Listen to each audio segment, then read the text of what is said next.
almost stopping the boat. They don't want to be over early. And it looks like one might be drifting across, but it is go in this first round match between Denmark and Poland.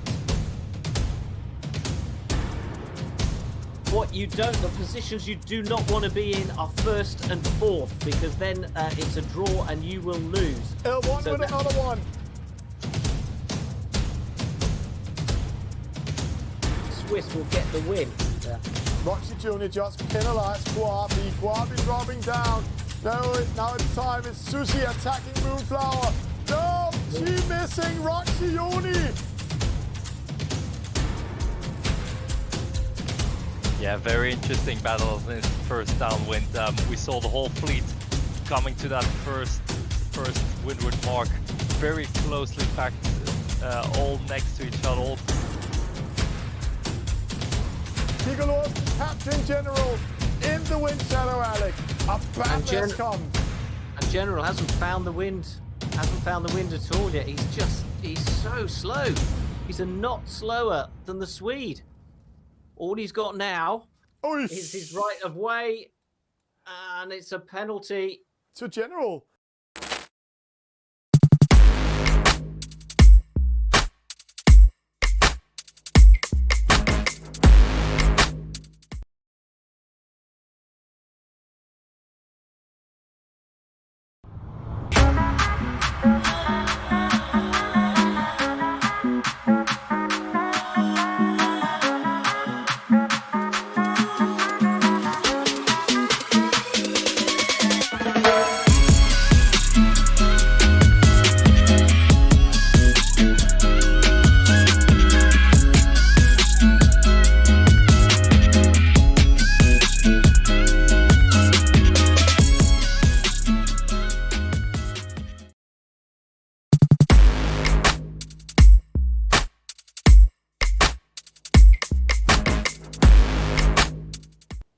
Hello and welcome to this fantastic evening. The Nations Cup are back. It's the quarterfinals. Actually, we have two quarterfinals today, but this is the first one tonight. It's between Italy and the Netherlands. So today, Alec Wilkinson, my co-host, will be on his home court. He speaks almost both languages fluent, or else Cube can help him and make fun with me. Please welcome Alec.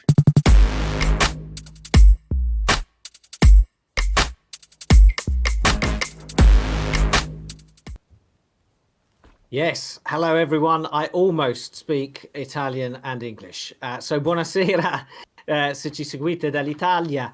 And I'm afraid I don't speak Dutch. So good evening to you if you're watching from the Netherlands. Yes, Italy against the Netherlands, the third seeds against the sixth seeds. And then in this bumper edition of Live Nations Cup Sailing, we have Great Britain against Germany. But that's hours away. Right now, let's just focus on this quarterfinal. The first of the night, the second of the four in total. It's Italy against the Netherlands. And Alec, let's go into the format and watch it.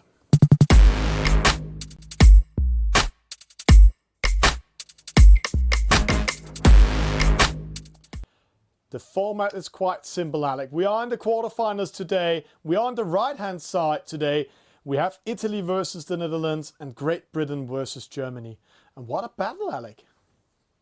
Yeah, quite a battle on both matches, really. But let's focus on Italy against the Netherlands. So Italy seeded third and went automatically through to the quarterfinals. The Netherlands had to come through a first round match against Russia. So it's going to be interesting to see, are the Italians a little bit rusty? They haven't been in action for, over 10 days since the seedings round. The Netherlands have, but I know the Italians have been training. So that really is the question. And what we're going to do to all of you new viewers out there, we have this fantastic eSailing Nations Cup format. It's 9 rounds we're going to see today, no matter what. And the first round will be a 10 versus 10 49er. Then we'll go into a match race in between the 2 female stars of the team and a 5 versus 5 laser, and so on today. But Alec, we had an interview with the team captains today, so let's hear what the first of them had to say.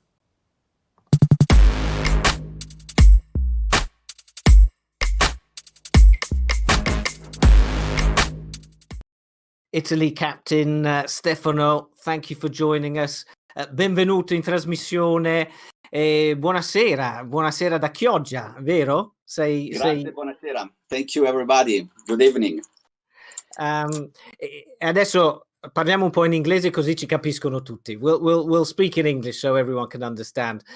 You're sitting in Chioggia, in just south of Venice, but your team obviously are spread through Italy. You haven't competed since the seeding rounds because you went straight through to the quarterfinals.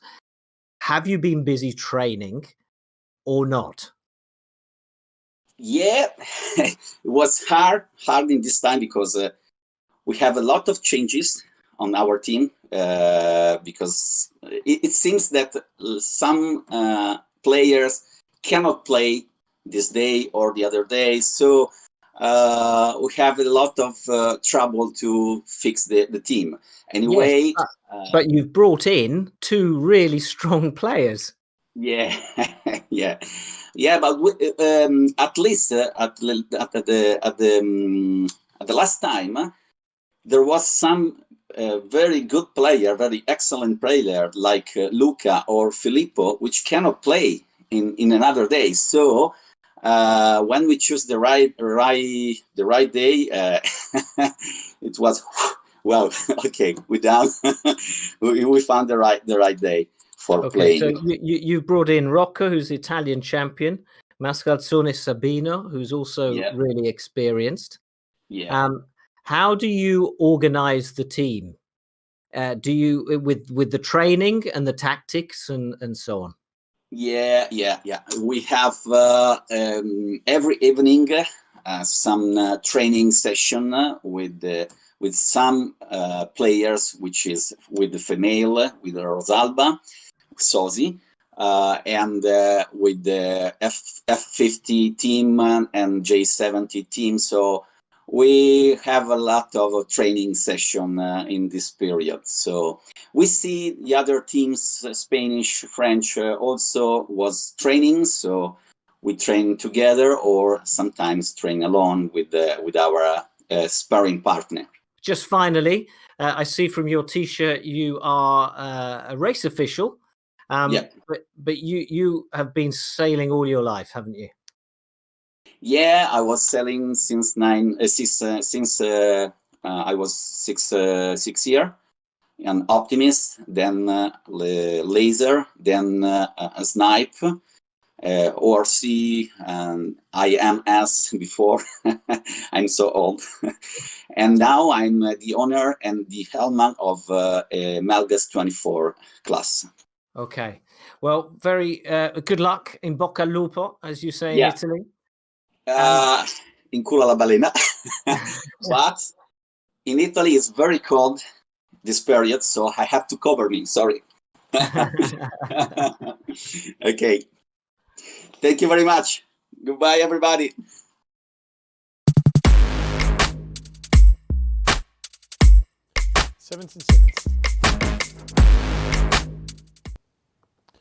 And Stefano Bragadin will be competing as Enjoy M24, and we get to see him in action right away. We're going to see everyone in action right away. It's race number 1 of this second quarterfinal, Italy against the Netherlands, and it's a huge fleet of 20 49ers, and actually only 2 over the line early, 2 penalties only. So that was a pretty good start. Yeah, and it's actually the team captain together with Sosi from Italy that's getting late over the start. They actually penalized each other and slowed down. But in the opposite side, the left-hand side, Alec, we have Erlus and Luka Koslovic not covering up. But it's quite a strong Italian team we have today. Oh, I mean, we've got 2 really strong teams, and it's really difficult to call this between Italy and the Netherlands. You know, we've got the Netherlands with some really young sailors, 4 teenagers in their lineup, but also, you know, the likes of Bart Lambrechts, an Olympic sailor in the 49er. And it'd be interesting to see how to watch his progress in this race. But the Italians as well, they've been sailing for eSailing, many of them, for many years. So they're well experienced. And of course, they include Filippo Lanfranchi, currently sitting in 6th. Filippo Lanfranchi, who is our world champion right now. Yeah, and then we have the Italian champion, Rock on Fire, just in front of him. We have Luka Koslovic, 3rd place overall to the World Championship 2019 in Bermuda. So it's quite a team we have there.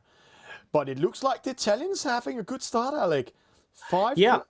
The Dutch had a slight advantage off the start line, but now the Italians have come up and they're looking in a really good position coming up to this top mark. Mascalzone is round first, then comes Alberto, then comes Rock on Fire, and here comes Filippo Lanfranchi. So that's the top 4, all Italians. And the penalties are beginning to be handed out here as the bulk of the fleet come up to the top mark. And if you haven't watched one of these quarterfinals before, the way we decide the winner is we add up all the positions for each team, and the lowest number wins the point and gets the race. So right now, the Italians are doing exactly what you need to do. You need to get as many of your sailors up in the top 10 as possible. But Alec, 1, 2, 3, 4, 5, 6, 7, 8 Italians in the lead in one line, and then we have Robert Huisman in the opposite side. Wow, what a sight! See, it's all black up there. It's not it's not pirates. It's Italians getting ready to do an aggressive attack. They are quite in control at the moment. They are. I mean, this is really looking bad for the Dutch.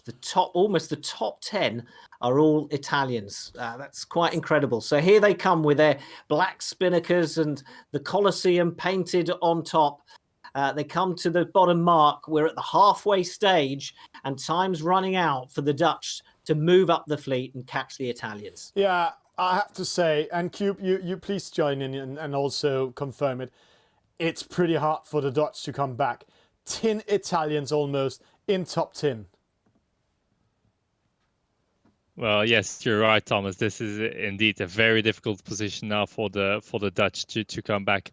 As we expected, the start and the first upwind was very close, but suddenly we saw all the Italians coming together at the front, and now they are leading this race with a very big margin. Well, we're expecting a close regatta between these two, but at the moment, the Italians are looking absolutely on form. Yeah, and we spoke with both teams, and actually all 4 teams we're going to meet today, Alec, and they're all saying, wow, we have been practicing 10 versus 10. Yeah. But there's practicing and then there's competing. And the Dutch have come through a regatta just like this one in the first round against the Russians. And they were the convincing winners, winning it 6-4. But nonetheless, they were challenged. They were under pressure and had to come through that. And we haven't seen the Italians tested to that extent yet in the competition. So Alberto, Rock on Fire, Mascalzone, a new entry into the Italian team, sitting in 3rd place. And now it's just going to be an Italian procession towards the finish line. Yeah, it looks quite hard. Yeah, we have Susi in last position from Italy, but then it's all orange. And then we have the black color coming back into it. So Walter coming in here, Robert Huisman in here. They're having they don't have a chance to do anything with the leading 5. So it's pretty hard for them. I think ultimately the Italians just read the conditions and the breeze better and worked out where they wanted to be on the course better. There wasn't some of these races you can often see tactics and strategy, but I think in this case they just read things better, got into a better position, and are now uncatchable. So the best placed Dutchman, Robert Huisman, now moving up into 6th. But the race and the point will go to Italy with a really terrific opening race and opening performance in this 49er 10 by 10. But Alec, is this a surprise? No, I don't think it's a surprise because the Italians are a very strong individual team. So I'm actually a little bit curious, how much has the Italian been practicing team racing?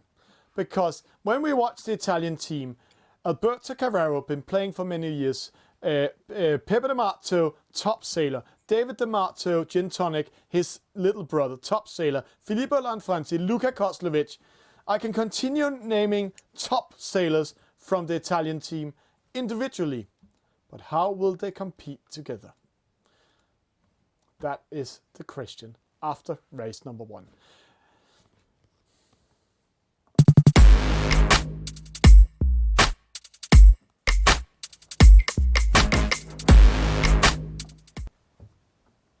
So, confirmation then, it is now Italy 1, the Netherlands 0. Remember, it's a best of 9 regatta, so there's still a long way to go, isn't there, Thomas? Yeah, but a good start for the Italians.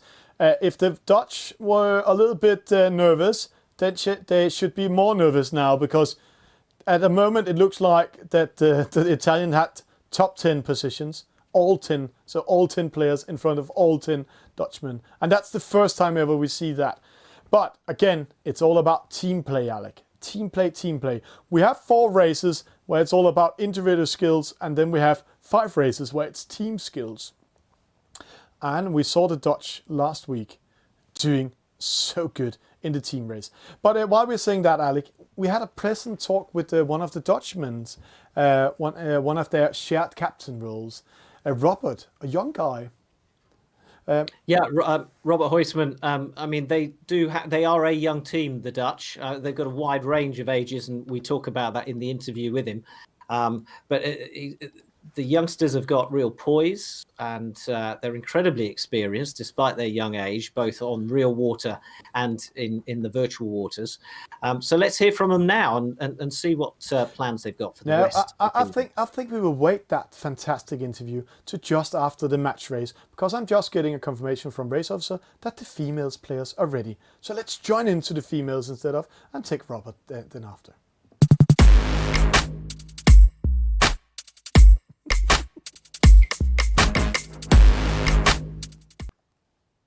Yeah, so this is race number 2. It's a match race in the starboat, and it's with 2 females. So every team has to have at least 1 female on the team, and the best of the females will race in the star in race number 2. So here we go then. Already the cat and mouse is happening between Sozzi of Italy and Gruccia of the Netherlands. Gruccia, 17 years old, elder sister of Douwe, the captain, Douwe Bosma. And right now, she's really got her work cut out, because Sozzi, well, that was like a slap in the face. Yeah. Get away from me, she was saying to Sozzi. Yeah. And Sozzi on this right-hand side, as they now head towards the line, the battling is over, and they've now heading for that start line. Race number 2 is underway. A good start for Gruccia, but Sozzi is where she wants to be. Yeah, and Alec, I'm quite curious about Sozzi, how good a sailor she is. We haven't seen much to her in the international community before. We have seen Gruccia, and she was quite a pleasant surprise last week against the Russians, both being in the top positions in the team races and the 10 versus 10, where Sozzi, she started, as some of the players will say, as a female in position 20 in the 10 versus 10. So it's all about skills, but see Gruccia, good coverage of the Italian Sozzi. Yeah, so the Dutch boat just wants to stay where she is. But for those who are new to the Star class, the E-Star boat has a real advantage when traveling downwind. And time again, we see the chasing boat using its wind shadow to catch the boat in front. So for Gruccia, out in front here, and apologies for my pronunciation to all our Dutch viewers, But Grütze here has to try and build up lots of distance, as much distance as possible on Sosi, and certainly wants to be further than 30 to 35 meters ahead, which is the size of Sosi's wind shadow, as they round this mark and head downwind. Yeah, but there's only 18 meters in between them. It's a good race by Sosi from Italy. She's doing a great job to follow Grütze, but now we're coming to that downwind battle. Swords and shields is up. Shield in the front, swords from behind. So it's all about how good are you to use this wind shadow. Let's see it from the top. There you can see really this huge wide area, and it's 32 meters big, Alec. And every time you get caught in that, you're losing momentum. See, 0.6 knots. But Grütze defending herself, but she is caught in the wind shadow. This is going to be a close battle. She is, and we're going to see Sosi go right past her. Grütze trying to get away from her, trying to keep control, and inflicts a penalty on Sosi. That was her only option. Sosi wanted and needed to get past, but she closed the door. Bang! Yeah. And out ahead she goes again. And Cube, was this too early for Sochi to attack towards the gate? Well, I think the timing from Sosi was actually pretty accurate and pretty good, because well, if she would have got the advantage, and if Grütze would have gotten the penalty, then she was in a perfect position and with the perfect amount of time to build up that small lead to round the gate in first position. Great insight from our race officer there, and we'll be hearing from Cube throughout the evening. But Grütze, about the same advantage that she had on this leg earlier on the first upwind leg. But this time, Alec, she's actually in a better position, because every time Sochi wants to do something, she's caught in wind shadow. So Grütze is getting more and more distance to Sochi. She's going outside of the ley line to get a better angle towards the top mark. She will sail a longer distance, but she will go out of the wind shadow and she will get more speed into the boat. But see, before we had 18 meters, now we have 30 meters. So this is a very good upwind defend by the Dutchman. And their last match, Grütze was sitting next to her younger brother, Douwe Bosma, the Netherlands captain, and taking advice.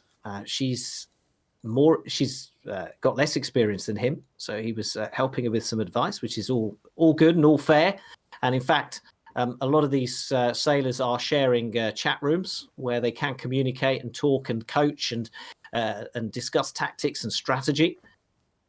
But right now, we're heading towards that finish line, and Grütze has the advantage. It's an advantage of 40 meters, but I'm not convinced that it's quite enough yet for her to be safe. See here, the meters will disappear fastly, Alec. It's all about if she can manage to go outside of the wind shadow.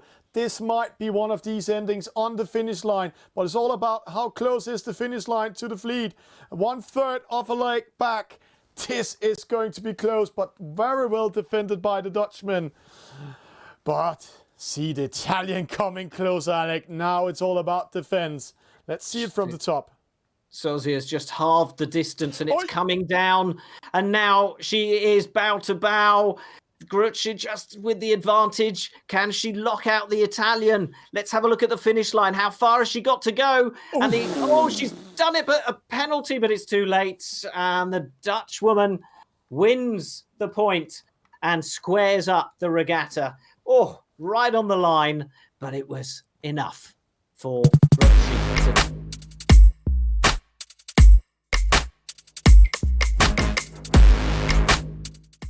Robert, welcome to the show. And tell me, you are one of 4 teenagers in the Dutch side, but there's a really wide age range, isn't there? It's a really cool team. Yeah, it's so fun to race with some different ages in the team. We're matching quite well. So yeah, we respect each other. And yeah, we listen quite good. So we have some experienced sailors and some less experienced sailors. But yeah, that's cool. How we can help each other out in those races.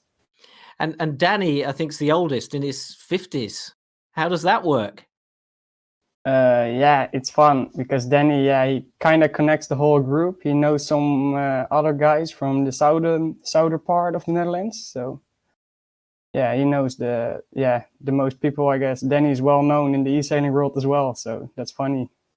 Okay, so in the first round, you beat Russia 6-4. You were on form, but what have you done since? Have you been training, or were you just happy with your performances and have left it at that? Yeah, it's nice because we have done the race against Russia, so we have some experience. I think that's our advantage against Italy because they haven't done these races. But now we can see what to change. We can also watch it back again and see, oh, that's where we were strong, and there we can improve a bit. So yeah, we get those things together and then we make a list up. And they used to say never change a golden tactic. So yeah, we're gonna see. And you've brought Header in to the team. He was on the bench as a substitute last time, did really well. So you've brought him in. Are you changing who races in which boat, or are you sticking to what you did against Russia? Yeah, I think we made a little changes because the preferences for the players, which boat they like, are slightly different. Or they saw, oh, I was fast in F50 last time, maybe I can do F50 now as well. So that's how we think about it, and then we see it's quite hard to fill everyone in where they want to be in. But yeah, I think we have a good lineup right now. You look like quite a champion. Tell us about those banners behind you. Oh yeah, that's fun that you ask. These are banners you get when you become national champion or Northern champion in the Netherlands from the federation. So yeah, it's going quite well. I can see a 20. So you are 29, a champion, 2020. Yeah. What else have you got there? That's right. The other one here is from the Flits. It's a wooden yacht class here. And the red one is also from the Flits. That's when I became a national Northern champion. And some club banners over there. Cool. Well, will you have an eSailing Nations Cup banner at the end of the competition? That is our goal, I'm not gonna lie. We will see. Good luck. Thank you.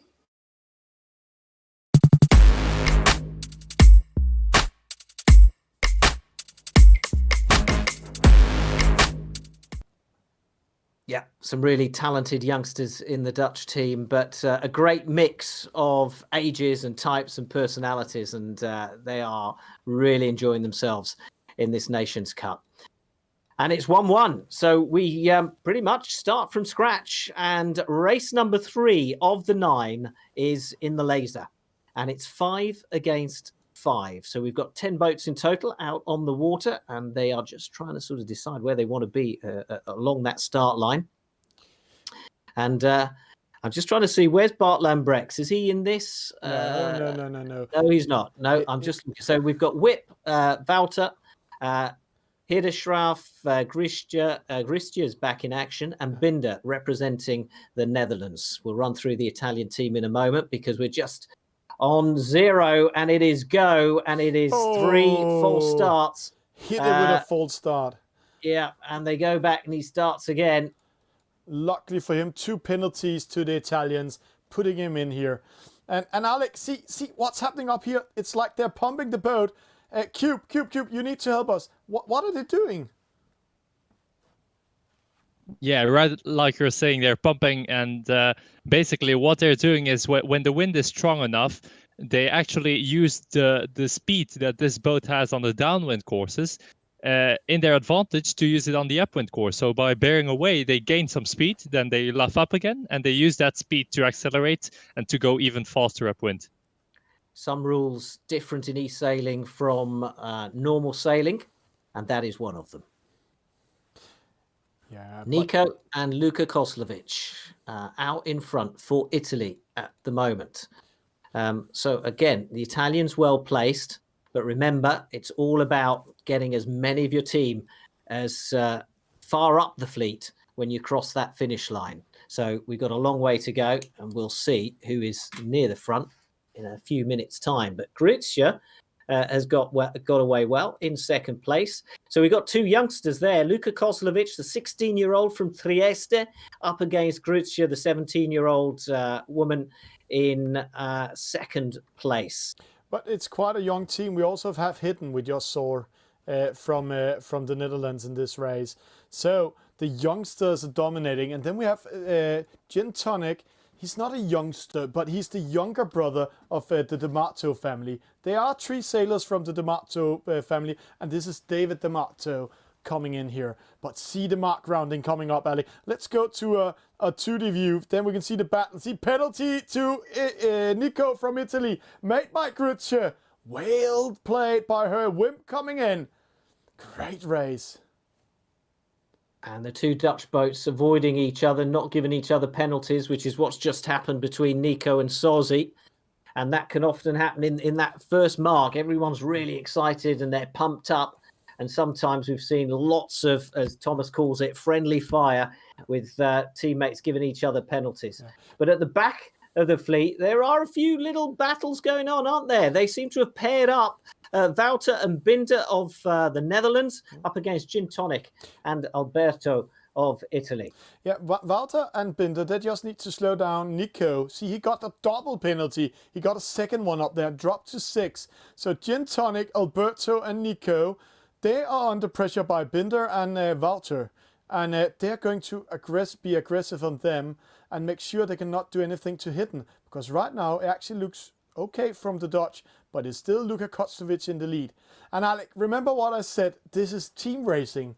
And I'm quite interested how good the Italians are doing that, because when we saw France versus Japan, we saw the Japanese team, underdog, were very good in team racing, and the French were very good in individual skills. And we also saw that in the first race today.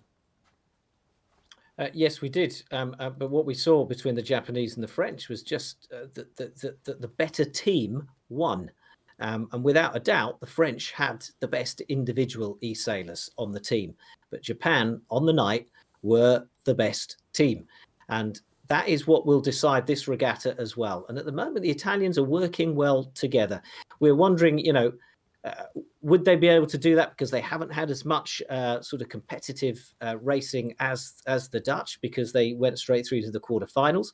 But right now, they're certainly doing the business as we watch these boats closest to us hit that ley line and then tack back. But quite interesting. See, Susi, female in the top. Grütze, female in the top. So they're taking some of their best players, placing behind and battling it out for the last points. And Alec, it's all about getting as less points as possible, because it's under 27 points. Yeah. So at the moment, this is going to be a Dutch victory if things remain as they are, despite Italy's first and second. So Gin Tonic and Nico and Alberto really need to work their way up the fleet.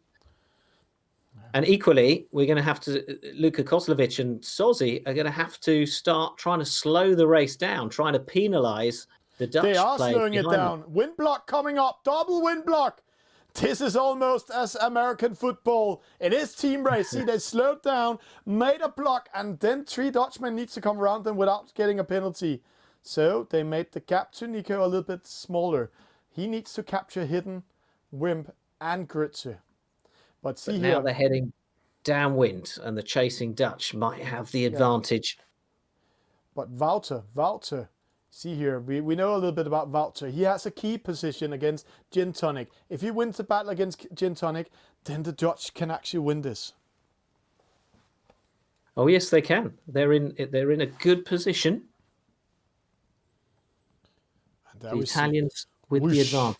Good share attacking Luka Kozlovic. She needs to take care. He's a 3rd place medal winner at the World Championship. He stings like a bee if you get too close. And a battle against Hidden and Nico behind us. Well, at the moment, it's 27 to Italy. 27 points. So Italy are going to get this 26 as things stand. So every position the Dutch can move up will make a difference and could seal the victory for them. Penalty to Hidderschaft further down the fleet, but let's watch this cat and mouse coming into the finish line. They need to do something. Should be clear and should be across the line first.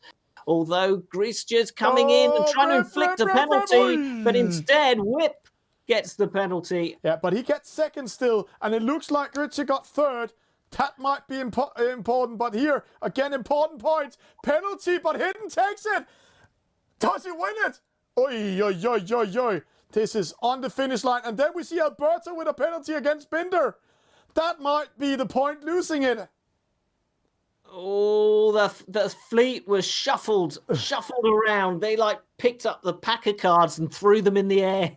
And now, well, it's anyone's guess. Yeah, We got to do the maths. Yeah, the Italians first, third, fifth, 7, and 10. The Dutch. Can I announce this? The Dutch, we just had confirmed the Dutch win that 27 points to 28. So the battle against Binder and Alberto Carrero was the battle that changed the points to the Dutch. So it's 2-1 to the Dutch team.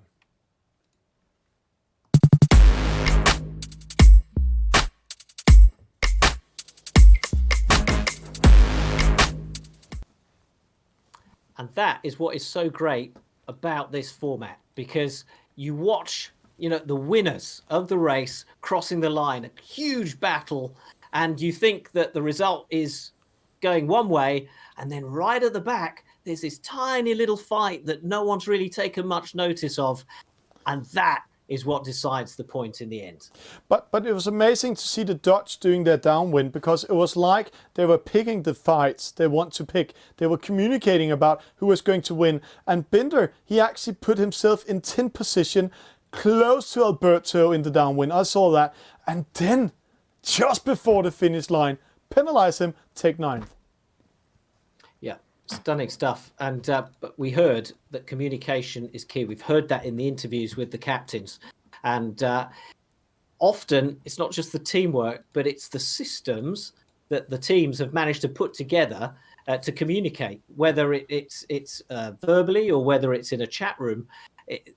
Those little tricks are proving very important. Yeah, and I have to say, there's a calculation mistake from our race officer.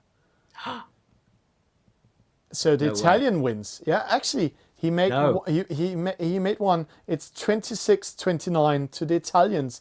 So then we just switch it around. Instead of speaking about the last battle, then the battle of the top 4 positions, where we saw them taking chances, penalizing on the finish line, and losing with 0.1 second, was where it was won and lost. Yeah, so it was. I'm just looking at the score. So it was 26-29, so 3 points difference. And again, I mean, it kind of confirms what we were saying, that every fight out there, even in the middle of the fleet, is important. So you might not be the star player, and you might not be the weakest player of the team at the back. You might be right in the middle of the fleet, and we haven't talked about them for most of the race, but actually that battle that you're doing with the opponents right next to you all the way round could prove the difference between success and failure. And let's see the next battle. It's coming up. Race number 4. F50, 3 versus 3.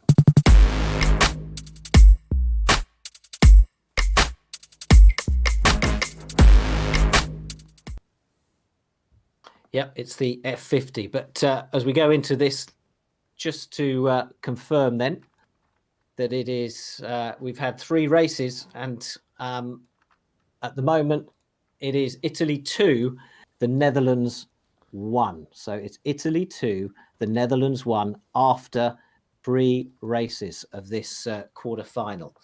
But see who's playing now. This is top sailors of the world. 8 seconds to the start, Alec. And we can tell all about these players in a few secs. Yeah, so we're on a reaching start. It's the EF50 foiling wing sail. It's fast, and a terrible start for Elus of the Netherlands, who's got it all wrong. A penalty near the front for Luka Koslovic, inflicted on him, I think, by Bart Lambrechts, who rounds that reach mark first. And Bart Lambrechts really experienced another penalty to Luka. Koslovic getting his own back.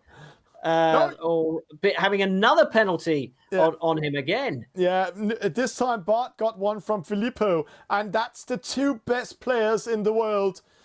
If we really wants to look at individual skills, without notice, the defending world champion and Bartland Briggs. And I have to say, Alec, there's just been an invitational, secret invitational in SailGP, and he won it yesterday in the F50. Yeah, well, Bart Lambrex did really well in the eSailing competition earlier this season. He's a 49er Olympic sailor. He's into fast boats. He knows how to control them. And that's the difficulty in the EF50. It's a really skittish, fast, super fast, high octane boat. And if you just make the slightest mistake, you lose control and you lose an awful lot of time as everyone speeds past you. But right now, let's have a look. We've got Filippo Lanfranchi, the world champion, representing Italy, out on this near side and out in front. Here comes Bart Lambrex. And I think we're going to see an interesting fight between Bart and Filippo as the race unfolds. Tommy Tamblay in the middle, Douwe Bosma and Aulus. Aulus managing to close the gap and catch the rest of the fleet despite his poor start. And Luka Koslovic hasn't quite recovered yet, has he, from those two penalties? But I have to say, they don't care about Filippo up there. It's an F50. Let him win. Because right now, they got Tommy Tamble where they wanted. Oh, Douwe get a penalty, but Tommy, he slows down. So right now, the Italians are winning and getting the two last positions. So the Dutch are doing a very good job right now. They are penalty winning to this. Douwe. No, Luka has lost connection. So, it looks like he lost connection or he fell asleep. So he's out of the boundary. So Luka cannot come back in the race. This means the Italian needs to get first and third to win it. Whew. Okay, so are we sure Koslovic is out of it? Yeah, he's not out. He's back in the race, but it looks like he fell asleep but he's after still a long there, day in school. But potentially, disaster could still strike the Dutch with disconnections and so on. So he's going to be battling to get back in it. But right now, second, third, and fourth is where the Dutch want to be. Yeah, and remember, there's 21 points in this race, so it's all about getting your team to get less than 11 points. And right now, doing the calculation, the Dutch has 9 points, so they're winning at the moment. Luka coming with speed, really tries to speed up 42 knots. Tommy Tamble behind Bartland Briggs and will be in trouble by Aulus here. Cube, what to do? What to do if you were Italian? Oh, Filippo attacking over there. Yeah. It's a very interesting thing now, Thomas. With only one upwind leg to go and then a very small downwind one. I mean, it's all so close to each other, and it looks like Filippo might even be losing his first position to Bartland Briggs. And in that case, then it's a very bad scenario for the Italians. So it looks very bad for them at this moment. Yeah, Filippo, he came down trying to attack Bartland Briggs direct and saved Tommy Tamble. But Bartland Briggs, he's very good at this game and just avoided. But two of the three Italians have had a nightmare race. Tommy Tamblay, he inflicted a couple of penalties on the Dutch, but in so doing, lost so much speed that he just dropped back and back and back. And as for Luka Koslovic, I think he went out the boundary again on this leg. So, penalty to Filippo. Oh, Lanfranchi, penalty. And Tommy, he sneaks up in the lead, but what does it matter when the world champ himself, he is down there. Now the Dutchmen don't need to do this, what they're doing. What is Douwe doing? No. Focus on the race, my friend. So close of getting a penalty unforced by Filippo because he's giving him the right to it. But there he is. Almost crashing into his own player. Yeah. But right, so we're down to the last few meters now. It's the reach mark just coming up now on the right-hand side. It's a left turn, and then it's just a few meters to the finish line as they accelerate to top speed towards that finish line. Oh, and a penalty on Douwe Bosma. He tries to squeeze in on the inside. Yeah, but it's too late. First and second goes to the Dutch, so they won this race. No matter what happens to Douwe, they can actually feed him to the sharks and still win. So, so this is going to be a 2-2 now, Alec. What a battle we have tonight.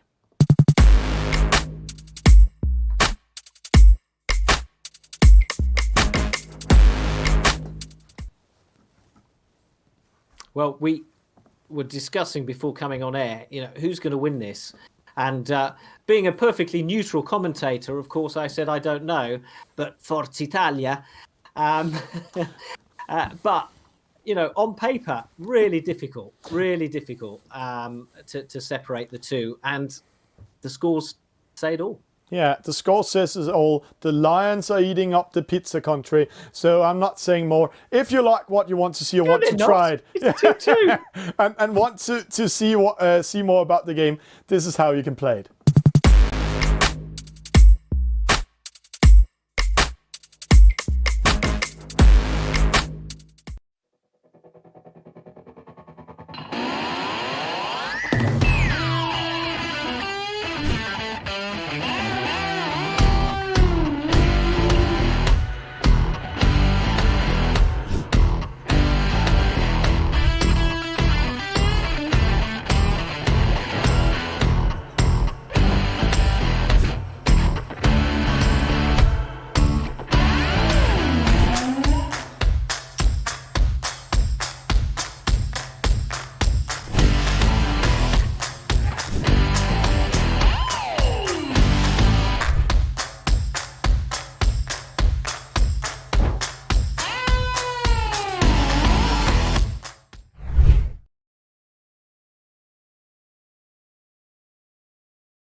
Now, look at the names on that left-hand side as we have a minute to go to race number 5 in the J70. The 2 certified or certificated sailors on either side.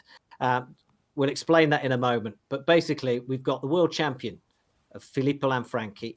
We've got one of the youngest talents, top talents in eSailing in Luca Koslovic of Italy. And they are up against Bart Lambrechts, another huge name in eSailing right now, really made a name for himself over the summer, and Robert Huisman of the Netherlands as well. This is going to be a fascinating battle. Is it going to be match racing between the two boats, one against one, or are they going to play it, are they going to stick together and do 2 against 2? But Alec, what a game. 3 persons who has been at a world championship in one race. This is high level we're going to see. Bart Lambrechts taking a penalty on purpose to sneak away. Tactic. And he heads off to the right now. He's covered by Luka Koslovic. Yeah. Looking at the top radar, at the moment, the breeze is slightly better on the right-hand side. According to you can see the dark shadows over on that ley line. Whoosh. And look at this battle. It's 2 against 1. Luka Koslovic and Lanfranchi taking on Robert Huisman. But Cube, isn't it right that Bart Lambrechts doing that penalty in purpose actually came in a position where he's control of the Italian players right now?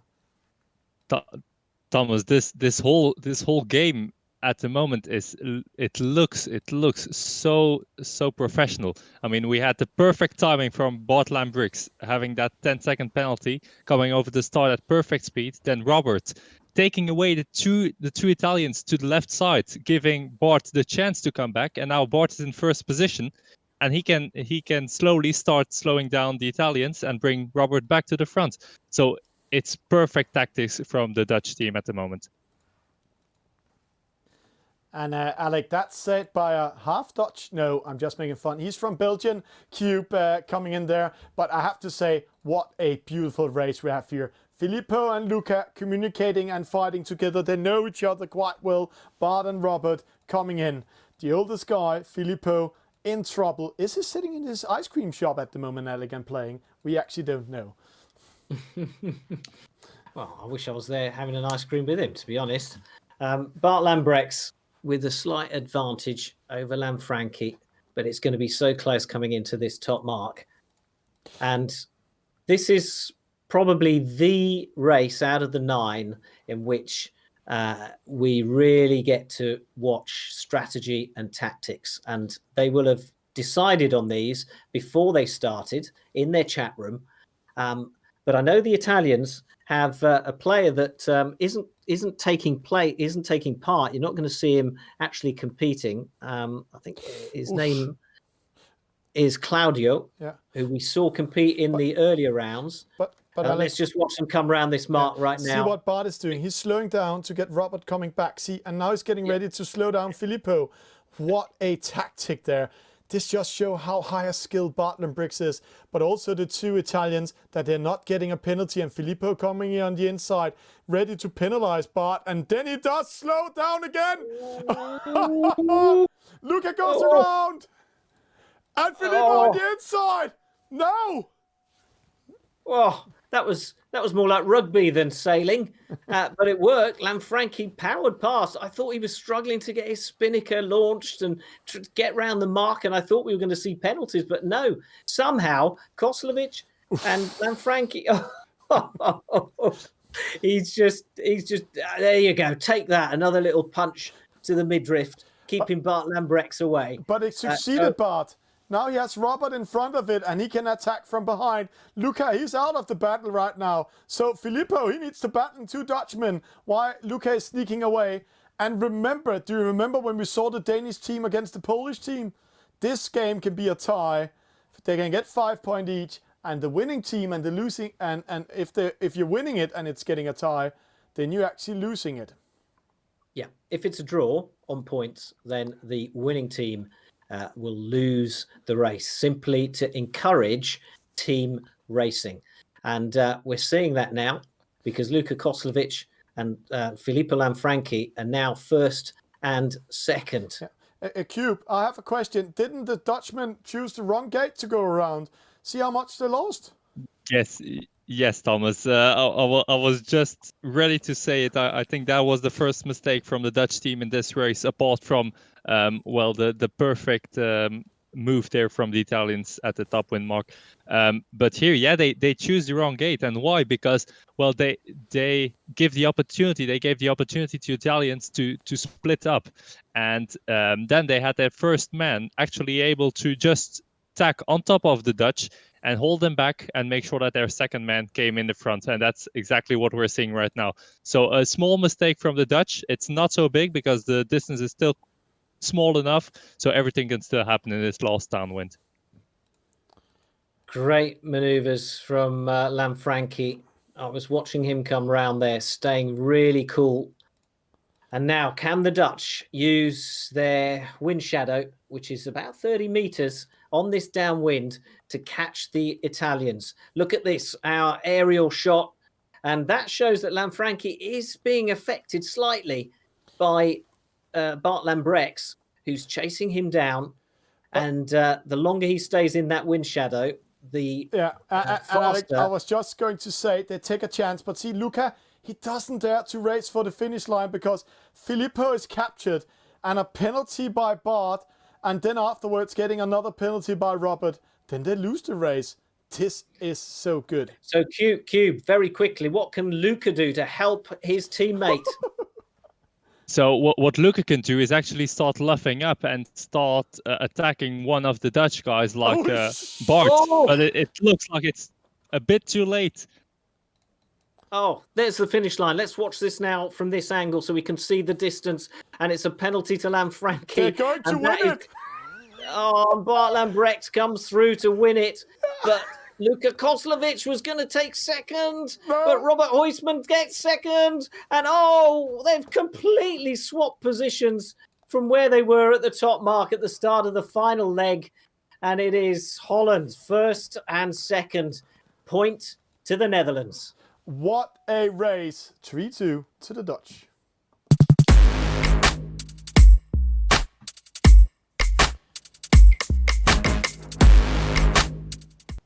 Wow.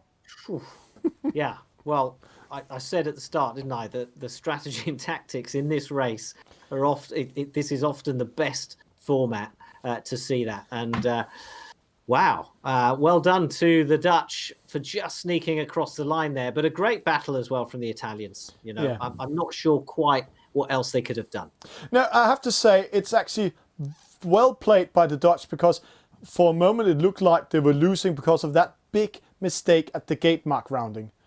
But this also just showed the high level we have today, that Barton Briggs has a chance to come back and capture Filippo Lanfranchi, the defending world champion, or the world champion at the moment. Wow. Yeah, well, I mean, but also it's experience in that EJ70, knowing that they've got a chance.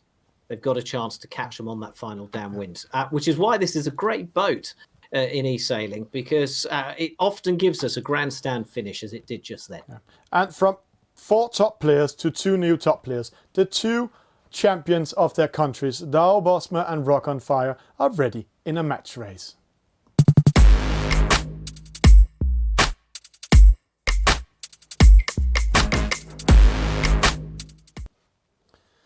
And there we go. Into the star class for our second match race of the night. Rock on Fire. Rock on Fire, who is otherwise known as Rocco Guerra and is the Italian champion right now, against the young Dower Bosma. And he knows his match racing. He's really, he's thrilled us with some great match racing tactics in earlier rounds. So let's see how it goes now. It is go in this race. Rock on Fire just ahead, but Dower Bosma. Dower making a mistake. Oh, it comes, stalls it on the line. And Rock on Fire, this is his job. But I tell you what, Rock on Fire didn't do well at all. No, he tried to cover him. He didn't sneak away. Was that the chance he had? Well, it was quite special actually, because you would expect Douwe, he was laying in that position for around 10 seconds, so you would expect him to tack away way before the start, and actually he didn't. They just stayed there, like both stalling on the starting line, and they both started with no speed at all. So that's why the difference now is still very small. Yeah, Rock on Fire. Wasn't on fire on the start line, failed to take advantage. Yeah, and see how close it is. They're attacking in front of each other, trying to throw dirty air.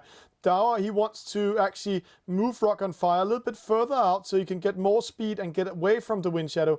And see, that's why he's going out, getting another angle. Rock on Fire 5.4, but see, Dower, he will speed up a little bit. Let's see what happens here. I think he will hit 5.6. No, he's not taking a chance. Yeah, it's coming up now. And those 0.2 difference in knots will make him closer, but there's 30 meters, 34 meters in between them, Alec. See, Rock on Fire doesn't take a chance at the moment. He knows what's coming. Also more than 3 legs still to go. So Yeah. I think there's plenty of time for all sorts of things to happen in this race. I think this is going to be one of those match races where we'll see a battle again, especially in the downwind. But right now it looks like Rock on Fire is having a good race around the first top mark, and he actually might have a gap, a too big gap for Dower to close. So let's see what's happening here.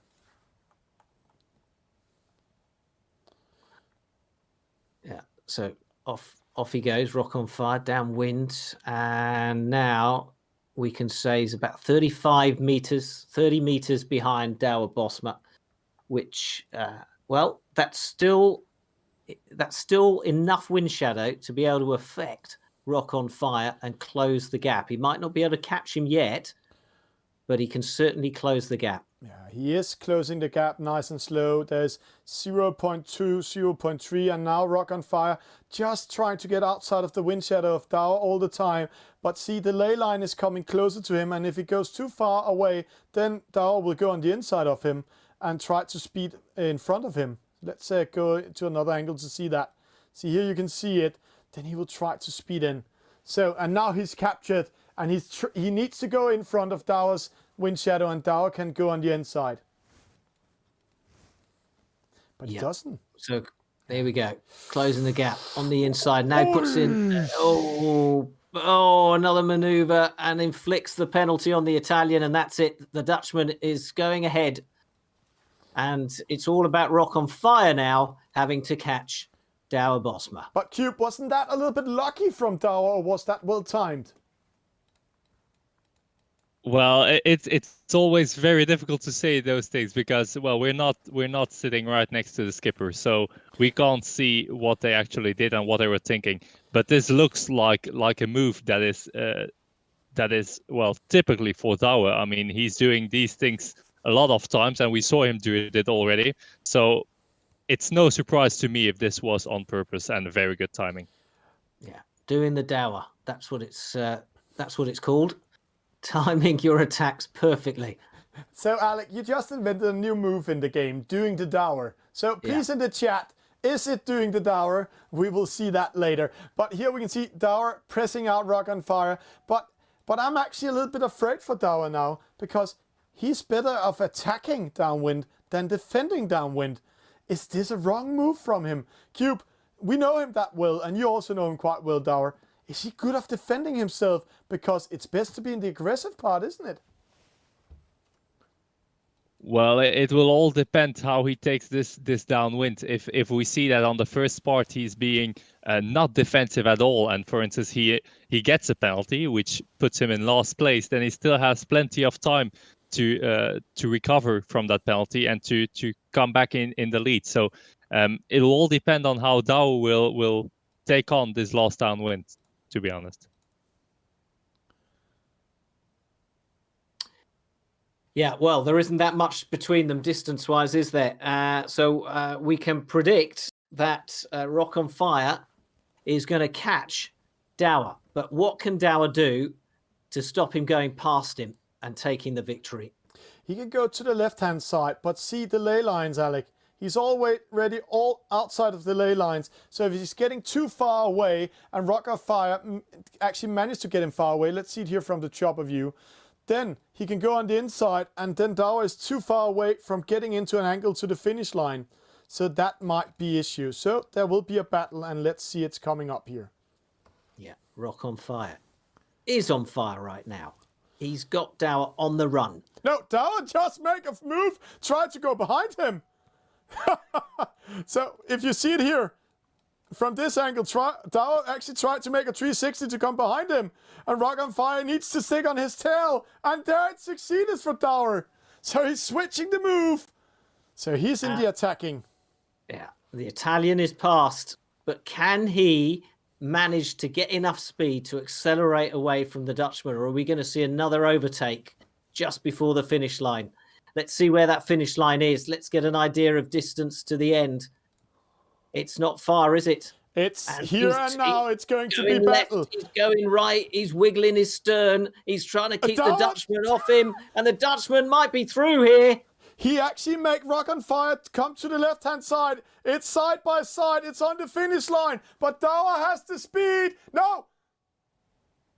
Oh, well, he hit the committee vote. Penalty for the Italian. 0-0. So who is getting the point? The computer will tell us, Alec.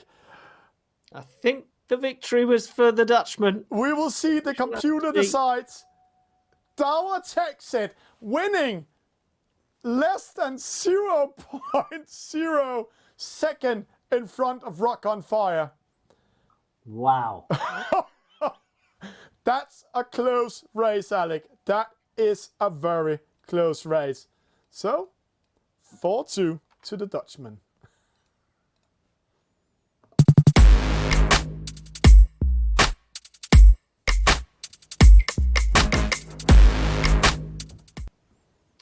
A really close race, really exciting, decided on the line, but more important than any of that, it's given the Dutch match point.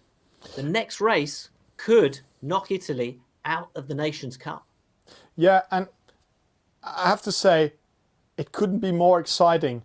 We saw how Douwe pushed Rock on Fire, or made Rock on Fire go too far away from the finish line, and then they both jibed in towards the finish line, but on the finish line it was sealed, and then we can say, hey, it's 0.00, it's saying up there, yeah, but remember, it's a computer game, so the computer will always find the winner, and we can't see the last number after the 0, and in this case it came in favor of Douwe. Well, I mean, Douwe squeezed his opponent off that finish line, really, didn't he? So whatever the graphics showed us, I think you can't argue that was a victory to the young 14-year-old. I lose. Yeah, 14-year-old. Yeah, 14-year-old incredible Dutch captain. So he really led his team from the front, and he's put him in the driving seat. And Italy have got a very steep hill to climb to save this regatta. And Alec, let's go into the next race. It's coming up already. It's 3 versus 3 in the J-boat. And normally that is very good entertainment. Match point for the Dutch.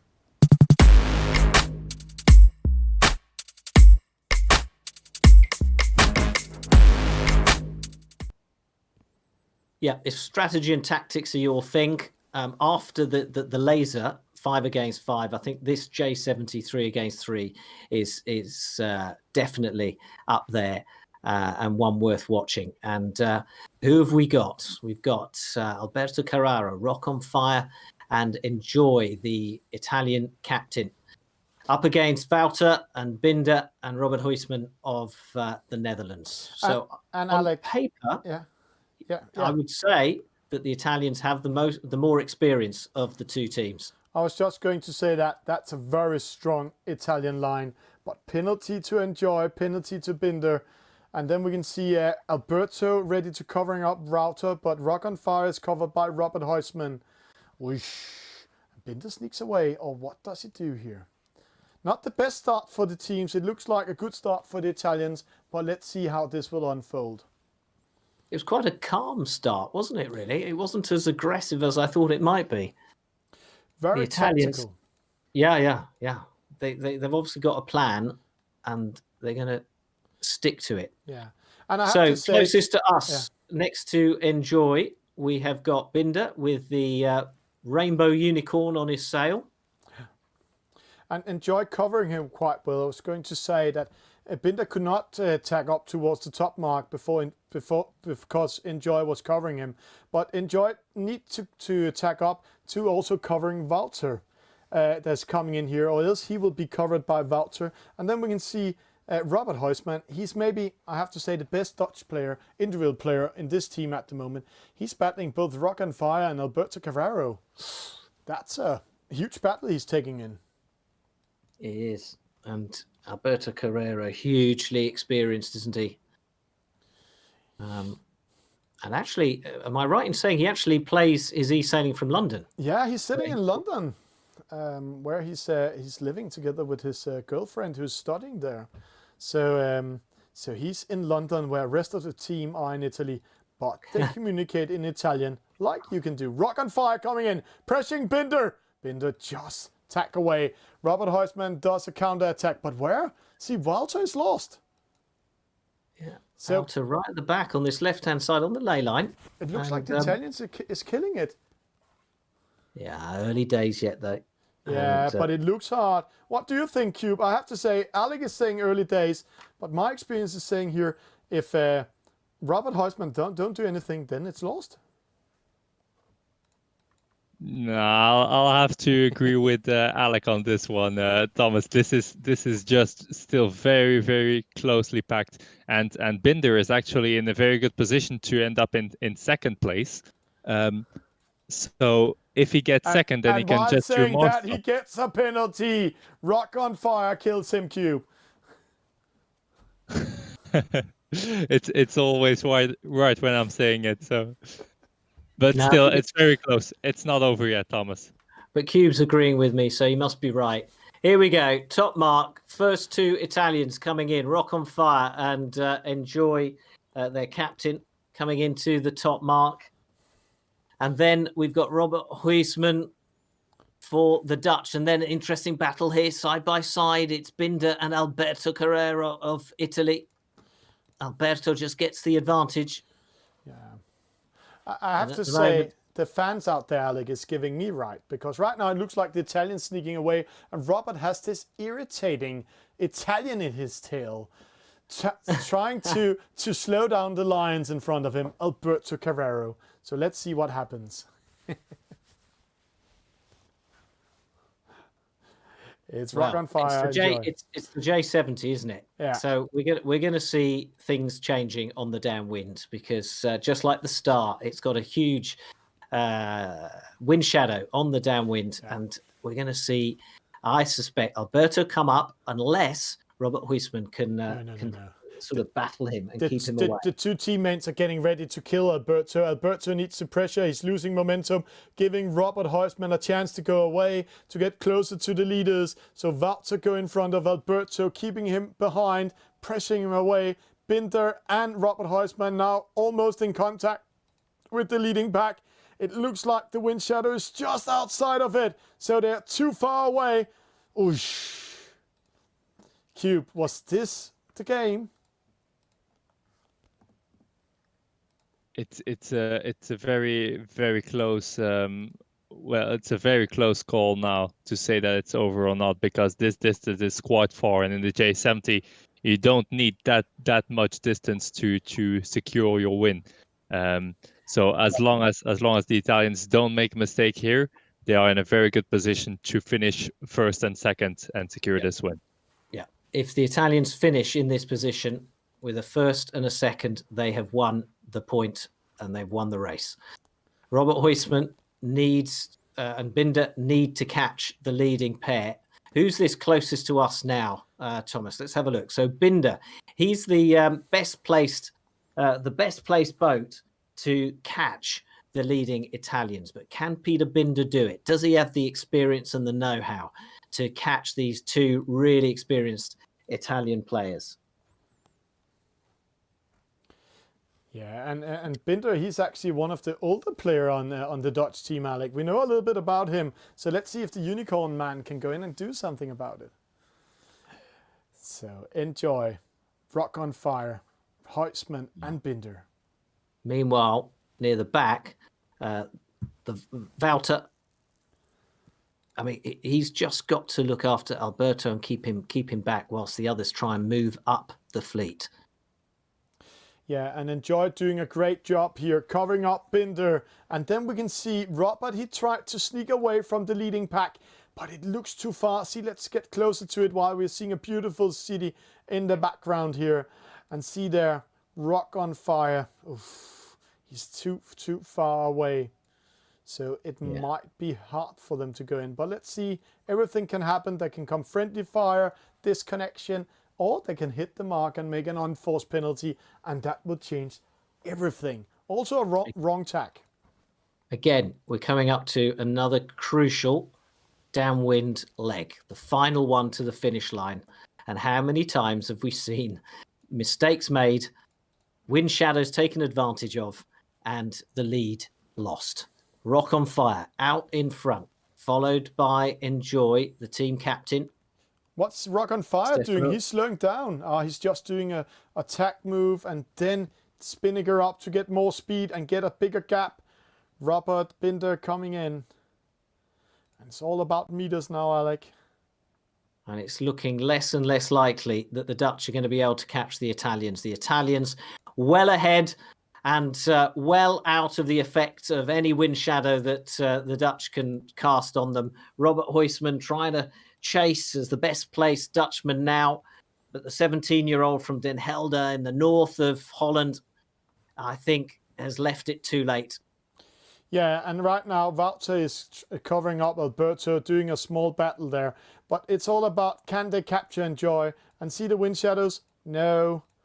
So it's only if we have a disconnection up there or friendly fire.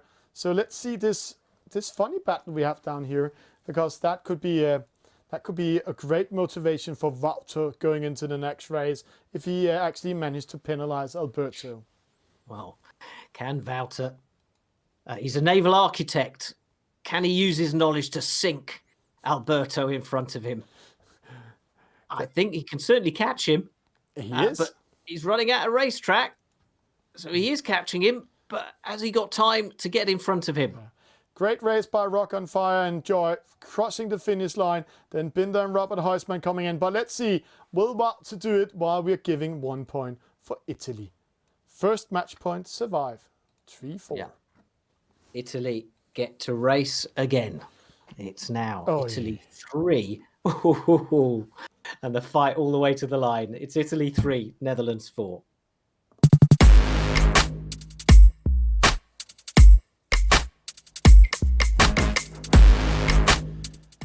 Alec, I love this format. I'm getting married to this format. Wow, what an exciting race we are having here. And now we are coming into the race where I have to say the Japanese team wrote history. The F50, Yeah. 2 against 2. It's going to be fast. It's going to be furious. And again, the slightest mistake in these boats are really paid for. And the Italians cannot afford to make any mistakes because the Dutch are still on match point. They are still on match point. And remember the Japanese versus the French team, Alec. Oh, I can't forget it. First we called the victory for the Japanese. Then we called the victory for the French. Then we called the victory for the Dutch, for the Japanese. Then we called the victory for the French. And then suddenly, one small mistake in attack upwind led the Japanese, Sean Bond, going in front of Sinjit, slowing down him, and Sinjit got a penalty, and then make a wrong turn at the top mark, the Japanese, and still he managed to go in front of Sinjit. They made not just a burger, but they made him make sushi out of him. And then they actually won the battle and won the game. So what will happen in this one? It's race number 8 coming up.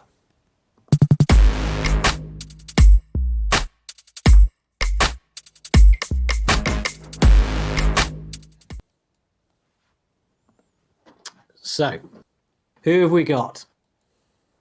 Hidda for the Netherlands and Panadero, the singing e-sailor for the Netherlands. And they are up against the hugely experienced Pepe D'Amato and Gin Tonic. Yeah, and I have to say, it's two brothers, the D'Amato brothers.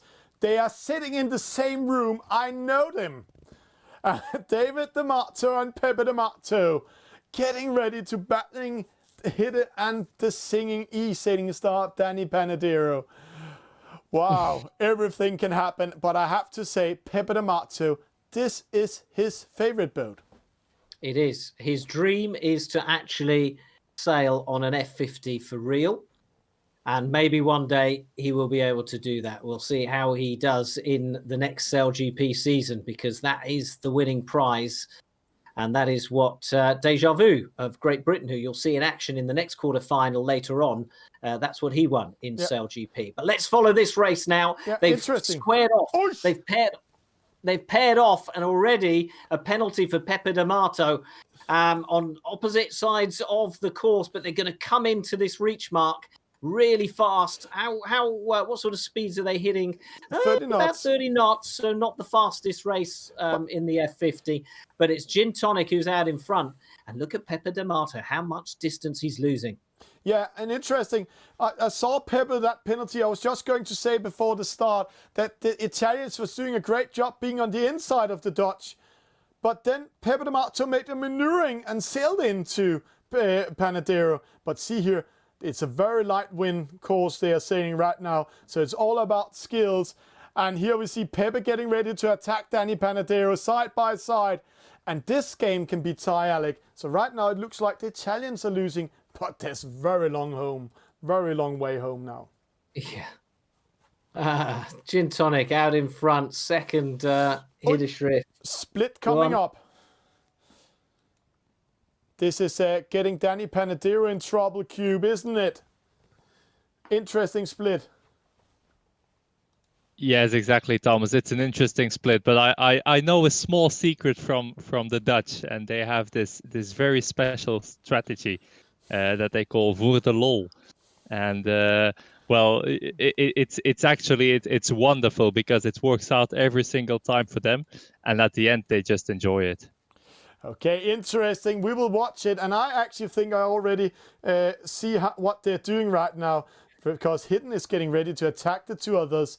And see, there he's going in front of Pepe. That's giving Panadero a chance to tack up and come from an aggressive point of view.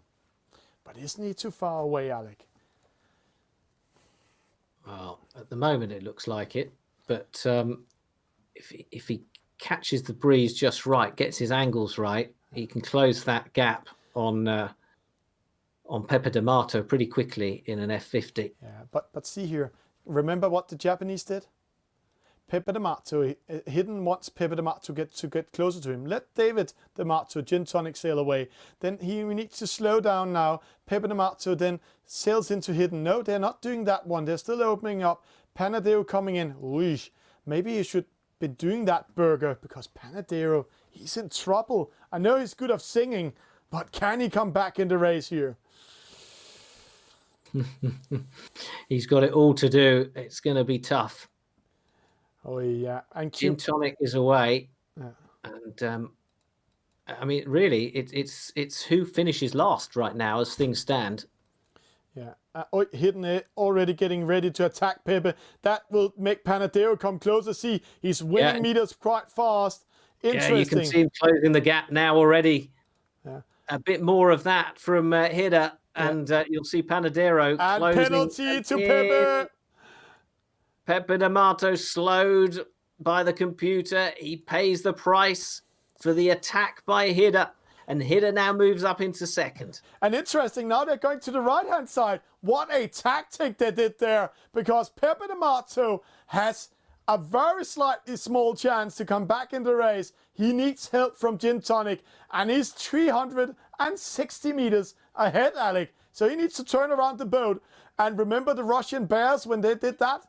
They put in torpedoes or make their 50s like torpedoes trying to ram the other boats and miss the boats because it's pretty hard to hit a boat with 40 knots per hour. See, he's turning around.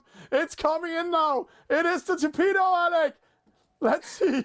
No, he's going into covering it instead of. Interesting choice. This is eSailing at its funnest. This is great stuff.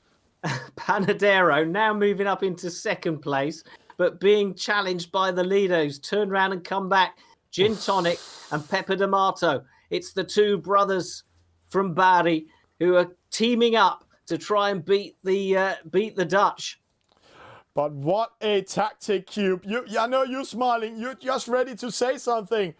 Gin Tonic with a burger, but it's switching around position. If Hidden is losing this one, it's the Italian winnings, Cube. Yeah, it's all laying down on Hidden right now, and he's like you were saying, he's being sandwiched by the two brothers, by the two Italian brothers. So it's going to be very, very interesting what's going to happen right now at this mark rounding. It's here and now. Panadero sneaks. Oh! Gin Tonic makes a mistake! He shouldn't have gone away! Oh, what's he doing? No, he should have been in front of Hidden. Oh, straight attack. The torpedo's on. Now it's who's speeding up the most. Hidden is a better position than Gin Tonic, but Pepe D'Amato on the inside. It's on the reach mark, Alec. It's on the reach mark. Meanwhile, Panadero's heading towards that start line, so there's not much, the finish line, so there's not much he can do. driving. But what about this? The battle between these three. Oh, they're trying to make salami of Hiddeschraf. No, Hidden is doing the biggest mistake. Worked. Yeah. It's worked. So it's a draw. Right and now, that means the Italians have won. Now, Panadero needs to turn around and come back. Does he realise, though? Well, he does. He's put on the brakes, he's slowed down. He's got to try and turn round, though. And now he's on the attack. It's Panadero. No, he misses Gin Tonic. And it's 1 and 2 for Italy. And Italy get the point. The torpedo misses. The Dutch are not known for having U-boats. And here we saw it. 4-4, Alec. It's going into the tin versus tin Star Wars in the NACRA. Let's get ready to rumble.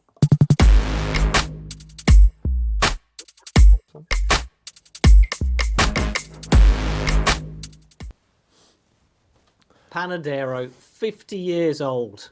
What will his fan... And he's a very famous singer in the Netherlands. Look him up if you don't believe me. He's even more famous than Russell Coutts. He turns round. He tries to torpedo the Italians. His fans must have been having heart attacks watching that at home. But I have to say, it was not that Panadero's fault. It was Hidden. When they went downwind and jibe, he got in panic and then he started turning his boat all the time. And just a slightly move with the F50, you lose 11 knots, Alec. 11 knots. And it takes, downwind, it takes 7 seconds to go up in maximum speed. Upwind, 11 seconds. And he did that 3 times. So suddenly your boat don't sail. Yep, but we saw the French do that in exactly that same position against the Japanese. And the winner, or the leading boat that turns around and comes back, always seems to miss its target. So it's not a tactic that works. It's not a tactic that works. Alec, let's go in and see in the format who they're going to meet, or who they're going to meet if they win today. There's one race left. The winner of that race will go into the semi-finals.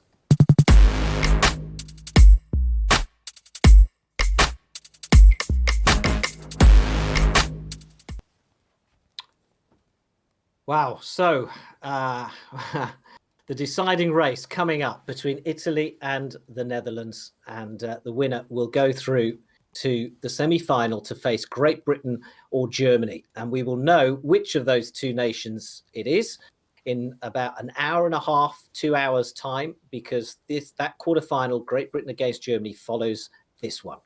Yeah, and now it's interesting, Alec, because in the start of this, we talked about team racing and individual skills. And the Italians have quite a team in individual skills, where the Dutch are very good in team tactics. So, yeah, but I think the Italians have proved themselves tonight to be a good team as well. I mean, crikey, that last race, the D'Amato brothers really fought well together. I know the D'Amato brothers. I've seen pictures of them. They are kite surfers also. They are very funky also. So they must have been shouting so loud that their mom, she's in the room beside them, I know that, was coming in saying, "What's happening here?" And that might happen. But while we're saying what's happening here, Alec, the deciding race is on. Let's go in and watch it.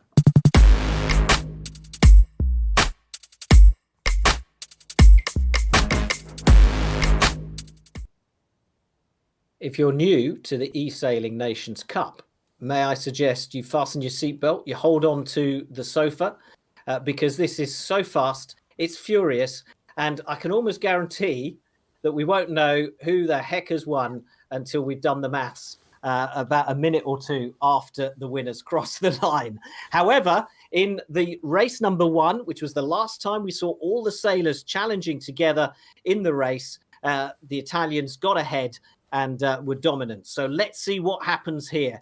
They're all mixing into the middle of the line there. I think they're preferring that left-hand side, and it does look a little bit darker with stronger pressure over on the left. And that it's go on the deciding race of this quarter-final. And we've got Hidder, he's started early, and Joy comes back, the Italian skipper, and it's red all over the place. Yeah, it's a very good start for the Dutch, but then they had 2 players going over the finish, starting line too early, and then Joy also getting over too early. So, very nervous start from both teams. But I have to say, in the 49er, the Italians broke a record, Alec. They won 140-70. That's the highest score ever in a 10v10. But it doesn't look like it's going to happen this way.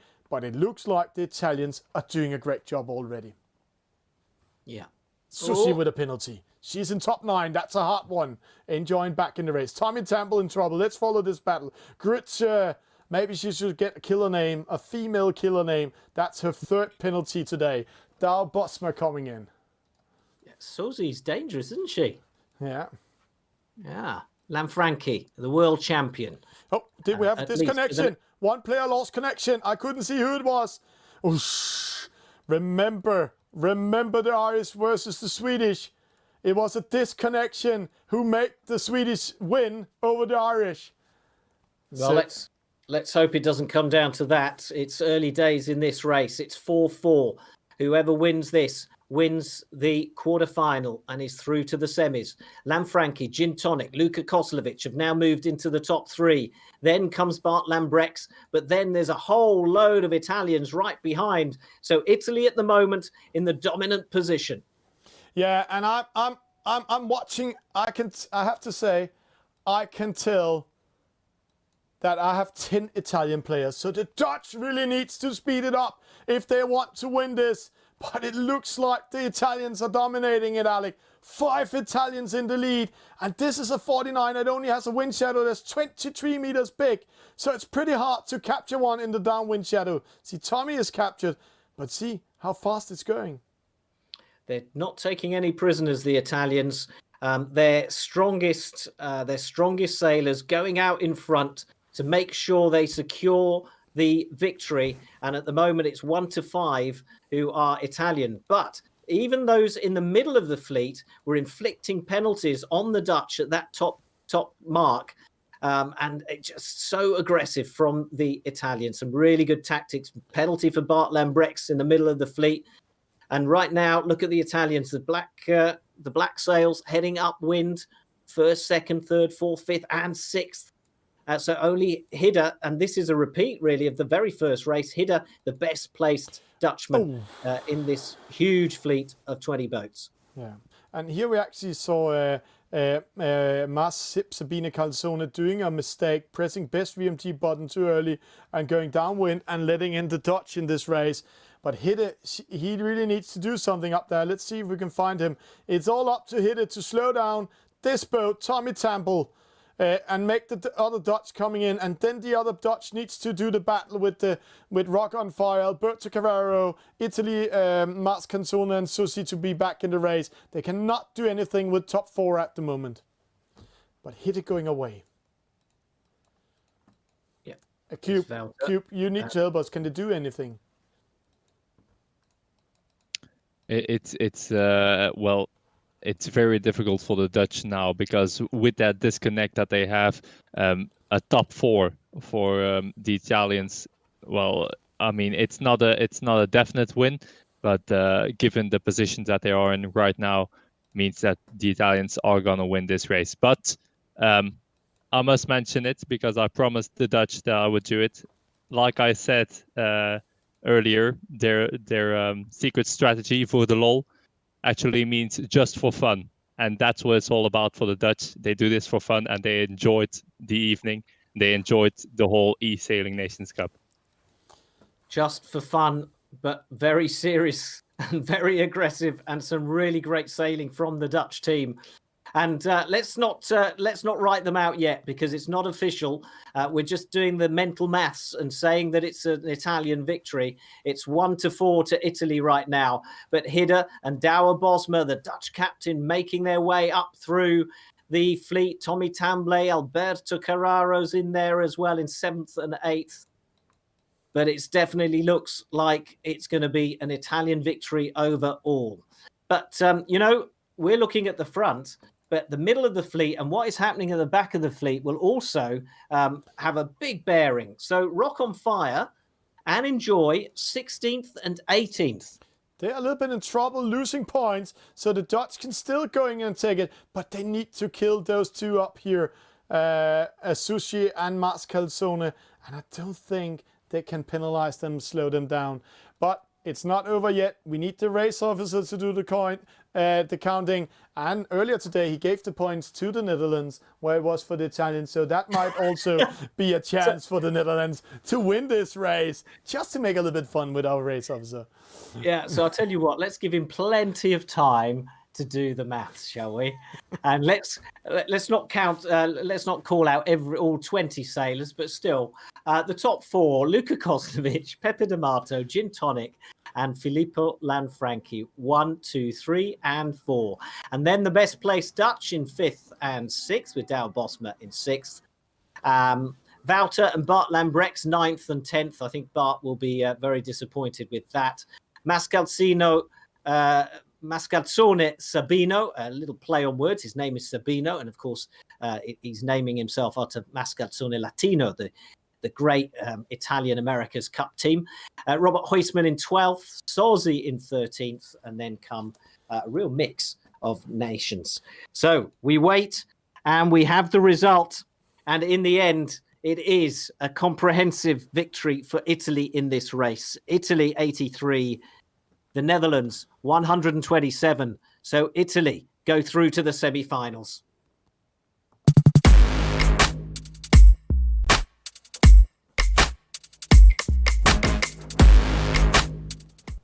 Wow.